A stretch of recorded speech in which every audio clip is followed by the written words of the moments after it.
18h16 sur Europe 1 et sur CNews. Merci de nous accueillir. C'est votre Punchline Week-end. À mes côtés pour commenter cette actualité, Amine Elbaï, Nathan Dever, Patrick Martin-Jeunier, Michel Auboin. Nathan Dever qui devrait arriver dans quelques minutes. Dans quelques minutes. Je ne lui ai pas dit que c'était une mi-temps dans le football, c'est 15 minutes. Donc, je pense qu'il a dû anticiper. Je pense qu'il a dû anticiper sur la mi-temps de football, notre cher Nathan Dever. Mais il va nous rejoindre dans quelques instants. Et Harold Iman est avec nous. Bonsoir Harold. On va commencer avec vous. Justement, Harold, on va parler des petites phrases d'Emmanuel Macron qui décidément a beaucoup parlé ce vendredi depuis Singapour. Des déclarations qui ne vont pas arranger son image en Israël, me semble-t-il. On va d'abord écouter Emmanuel Macron et puis on va décrypter ensemble et puis on va accueillir Nathan Dever qui arrive. Emmanuel Macron. Si nous abandonnons Gaza, si nous considérons que la voie est libre pour Israël, même si nous condamnons les attaques terroristes, nous perdons notre propre crédibilité dans le reste du monde. C'est pourquoi nous rejetons la politique des 2 poids 2 mesures et c'est pourquoi je pense qu'il est très important, dans le contexte actuel, d'être cohérent, de suivre nos principes et nos règles et de considérer que ce qui est en jeu, c'est clairement l'ordre mondial et que ce qui est en jeu, c'est notre crédibilité dans la protection de cet ordre mondial.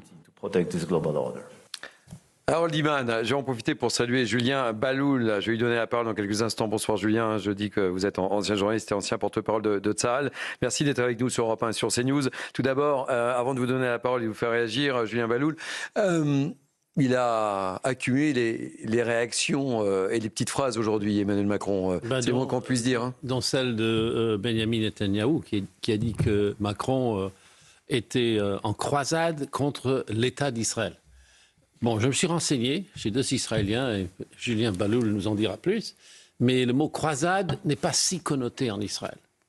Il aurait pu l'être, c'est le lieu des croisades, mais peut-être qu'il décryptera encore davantage. C'était plutôt une fâcherie qu'une espèce d'attaque avec un code religieux historique. Bref, il n'est pas content quand même.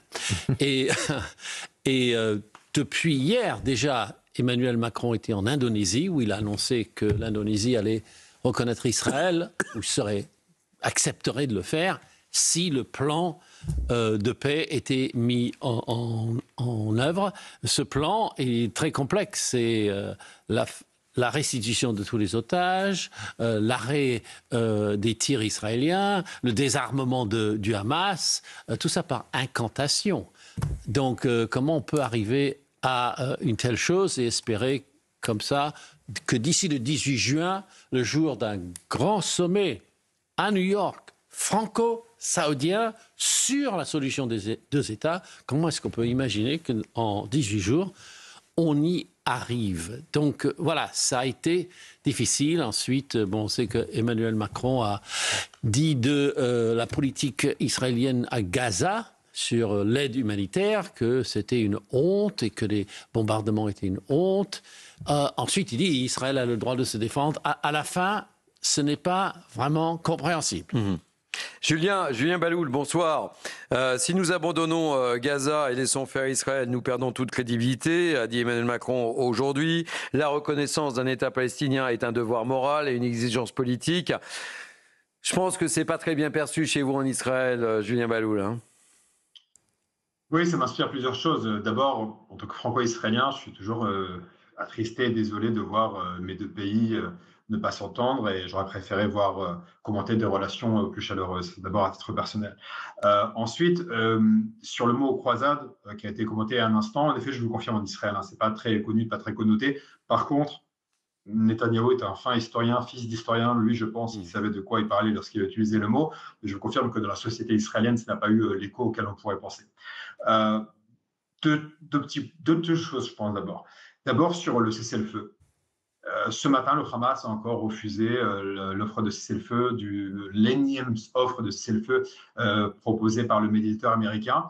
Et il y avait cet enchaînement d'informations complètement loufoques, avec d'abord cette première news, à savoir le Hamas qui rejette le cessez-le-feu, et ensuite Macron qui dit qu'il faut durcir le ton contre Israël. Alors qu'Israël avait accepté le cessez-le-feu, Israël a accepté de mettre fin au combat, et le Hamas refuse, et c'est sur Israël qu'on veut mettre la pression. Ça n'a, à mon humble avis, pas de sens. Ensuite, sur l'État palestinien, il y a beaucoup de...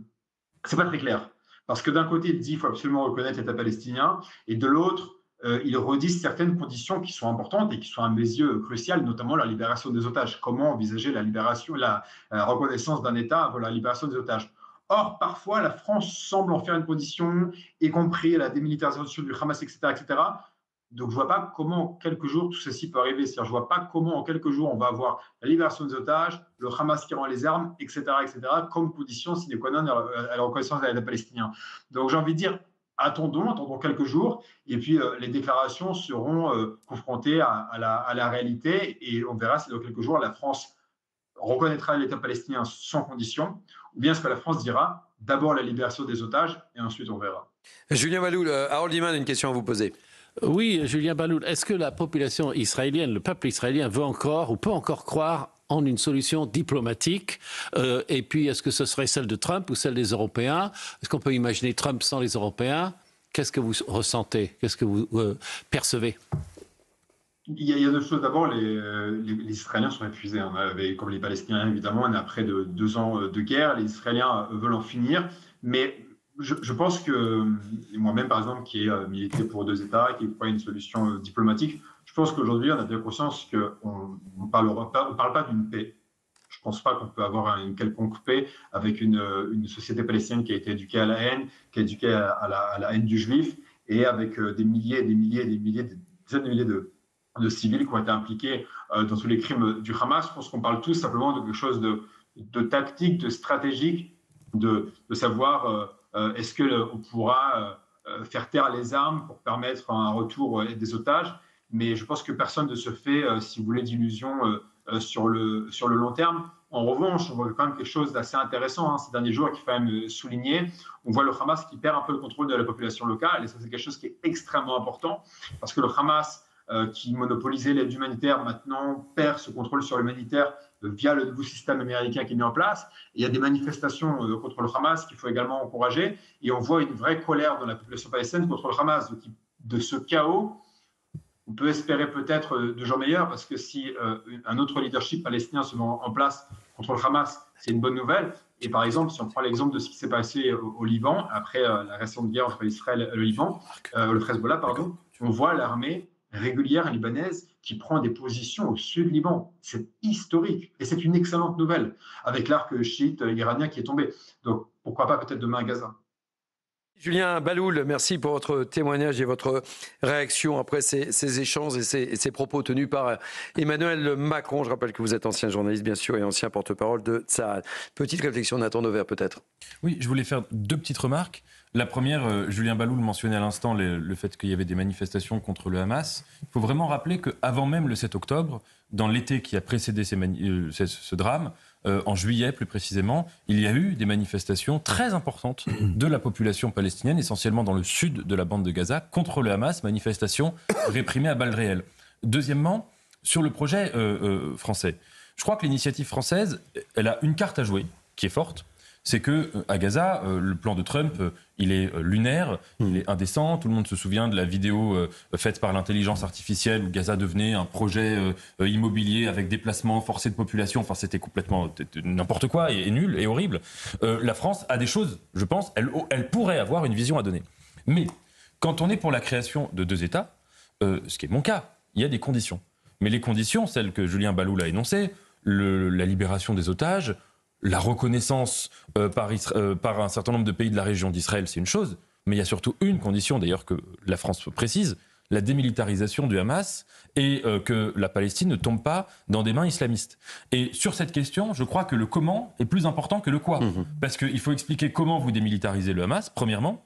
Deuxièmement, alors il y a des Palestiniens qui sont formidables, qui pourraient prendre le pouvoir. Mohamed Dahlan, qui est exilé, l'ambassadeur actuel au Royaume-Uni de la Palestine, c'est quelqu'un de remarquable aussi. Mais la question est de savoir, une fois que vous créez cet État palestinien, comment vous empêchez qu'il ne bascule dans l'islamisme. Il faut quand même rappeler qu'aujourd'hui, en Cisjordanie, l'autorité palestinienne est vraiment suspendue à un fil, puisque la population, il y a une adhésion très très forte. Il y a une colère forte contre l'autorité palestinienne, et il y a une adhésion forte vis-à-vis du Hamas. Et sur ces questions-là, les conditions sont extrêmement importantes, et à moins d'avoir une vision très claire de la situation, j'ai l'impression qu'en l'état, elles ne sont pas encore remplies. Et c'est surtout la troisième que je viens de mentionner.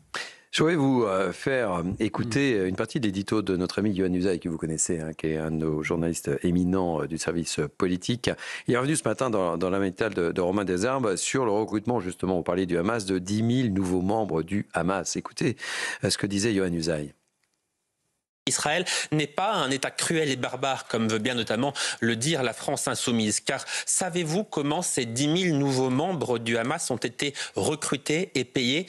Ils l'ont été grâce à l'argent récolté par la vente de l'aide humanitaire détournée par l'organisation terroriste. Vous comprenez mieux maintenant pourquoi Israël ne voulait plus faire entrer de convois humanitaires dans la bande de Gaza. Cacher volontairement cette information revient à faire passer les victimes pour des coupables. C'est le peuple israélien et les habitants de Gaza qui sont les victimes du Hamas. Les seuls coupables, ce sont les terroristes islamistes. Ce sont eux qui ont affamé les Gazaouis en détournant l'aide humanitaire.